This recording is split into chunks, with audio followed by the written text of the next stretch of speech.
बाळ जेव्हा झोपी जातं ना, तर त्याला परमेश्वर ना काम करायला लावतात. ऐकून आश्चर्य वाटलं ना, पण सांगते कसं ते. हॅलो, नमस्कार मंडळी, मी विद्या. आज आमच्या बाळाचे सकाळी-सकाळी पप्पासोबत तिथं मस्ती चालू आहे. आज यांना सुट्टी आहे. यांनी घरी असल्यावर ना कंपल्सरी नाश्ता बनवावाच लागतो. मग पटकन होणारा आणि नवरोबाला आवडणारा पुलियोगरे बनवला. अनन्या श्राव्या थोड्याशा बोर होत होत्या. त्यांना करमत नव्हतं, म्हणून ह्यांनी त्यांच्यासोबत खेळत बसले होते. आणि ह्यांनी घरी असले की थोडंसं कसं मला बाकीची कामं करायला वेळ मिळतो. अनन्या श्राव्याकडे आणि बाळाकडे सुद्धा आणि लक्ष देतात. त्यामुळे माझी काही एक्स्ट्राची कामं होतात. नाही तर रोज कसं होतं, जेवढ्याच तेवढं काम करायचं होतं. त्यामुळे आज जरा सगळं व्यवस्थित क्लिनिंग वगैरे करून घेतलं, घर व्यवस्थित आवरून घेतलं. खूप दिवसांनी छान असं एक जास्वंद झाला होता. आता कळ्या पण भरपूर झालेल्या आहेत.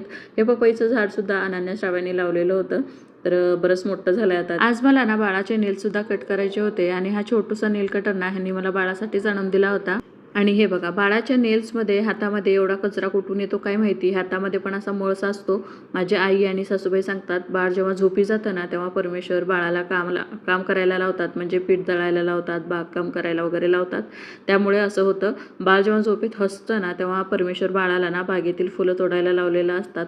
आणि जेव्हा बाळ झोपेत रडतं ना, तेव्हा परमेश्वर बाळाला ना काहीतरी कठीण काम करायला लावलेलं असतात. त्यामुळे बाळ झोपेत कधी कधी हसतात, कधी कधी रडत असतात. असं ऐकायला छान वाटतं ना, पण असं काही खरं नसेलच, पण उगंच आपलं सांगत असतात आपल्या आजी वगैरे, आई वगैरे.